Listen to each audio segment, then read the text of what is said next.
It was the start of December and the air was thick with the promise of adventure. The group of university friends had spent the entire semester studying, stressing and preparing for the final exams. Now, with the semester behind them, they couldn't wait to return home for the holidays. Their plans were set, a December trip to their hometowns.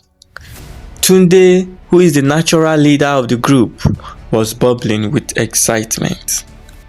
This is going to be the best trip of our lives. Just imagine all the stories we have when we get back home. Sade, the smart one, nodded. I will keep the maps handy. I don't want us getting lost again like last time. Shego the prankster grinned mischievously. I will make sure we have some fun along the way. Who knows? Maybe I will scare someone into praying before we get there. Kemi, the conscious one, fidgeted nervously. We should be very careful. You know, I keep hearing about accidents this time of the year. Maybe we should pray before we go.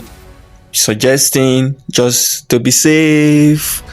Chike the brave but stubborn one laughed. Kemi, don't be so dramatic. Nothing's going to happen. We will get to Ibadan safe and sound. No worries, dear. This is just another road trip. We will be fine.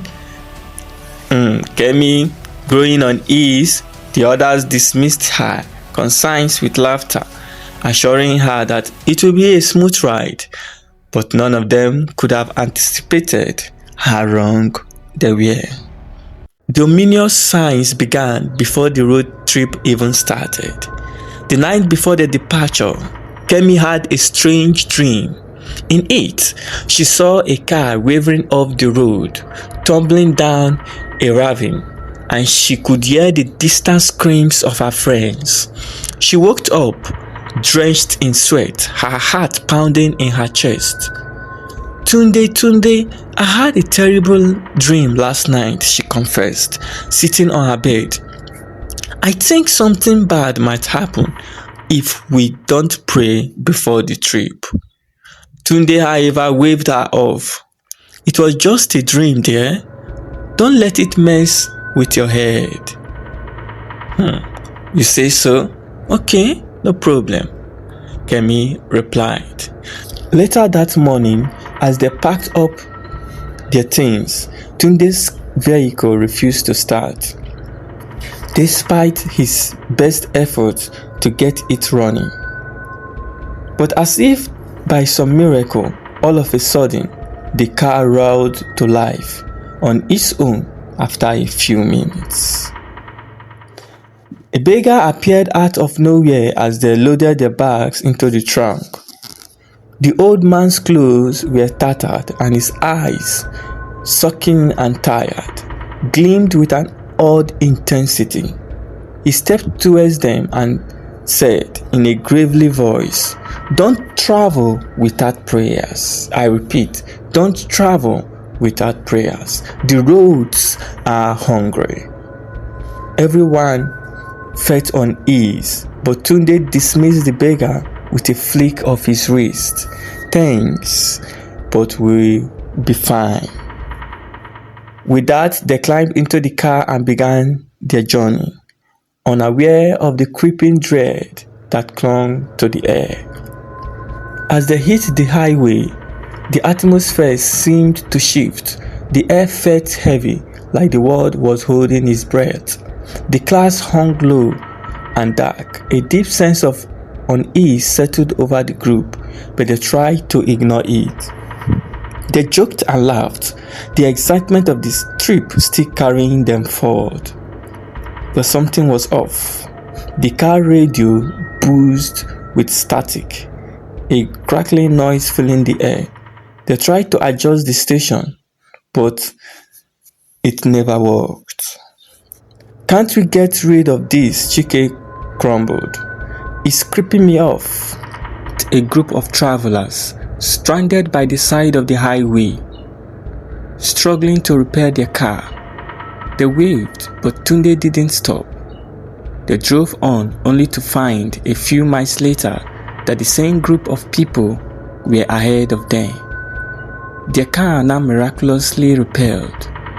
How did they get here so fast? Shego asked, his voice trembling.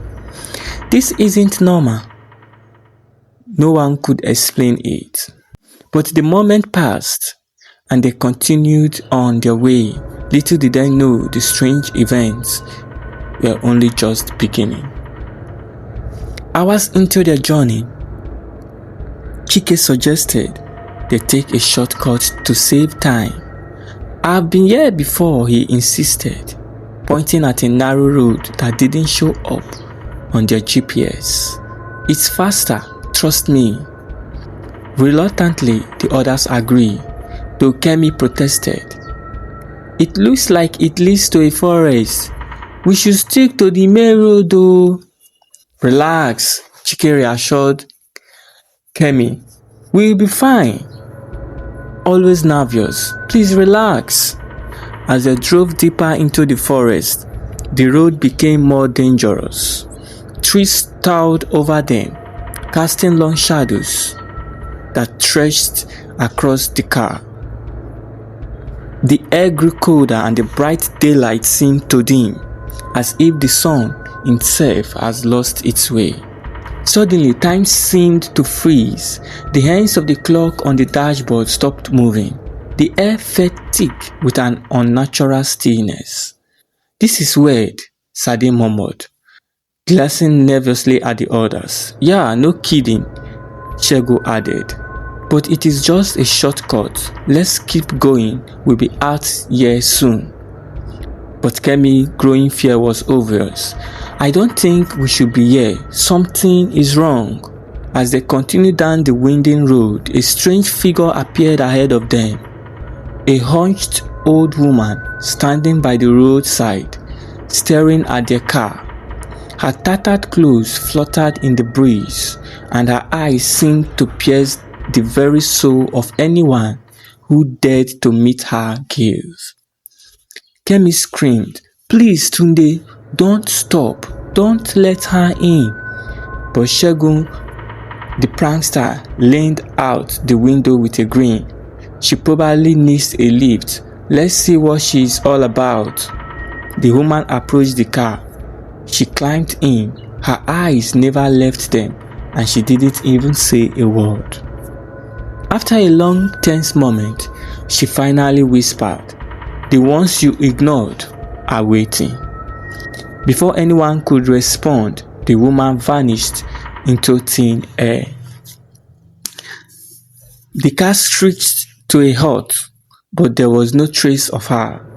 The group stared in stunned silence. That wasn't normal, Kemi said, her voice shaking. We need to pray now. But the others were too shaken to listen, brushing it off as another strange coincidence. As the day dragged on, the group began to notice the absence of certain friends. First, Shego vanished without a trace. One moment he was laughing at a joke, and the next he was simply gone. No one heard the door open. No one saw him leave. Shego, where are you? Tunde called out, panic creeping into his voice. But Shego did not answer, and he was nowhere to be found. Then, at a gas stop, Sade stepped out to grab snacks and disappeared as well. No one saw her leave, and she wasn't answering her call. The remaining three became so scared, and they couldn't ignore the feeling that something far more sinister was at play. The remaining three friends, Tunde, Kemi, and Chike, grew more desperate as the road stretched on endlessly. The trees around them began to whisper in the wind. Tunde, Kemi, Chike, I hear them calling us, Kemi said, her voice trembling. Stop being paranoid, Chike muttered, though his eyes filled with fear. It's just the wind. But Tunde's mind was unraveling. He began to see visions, flashes of the beggar from earlier and the strange woman who had vanished. Every turn in the road seemed to bring them closer to something dark and malevolent. The car skidded, and suddenly they found themselves carrying off the road. All of a sudden, the car brake failed and they crashed into the trees. The impact violent was too much. They all sustained injuries.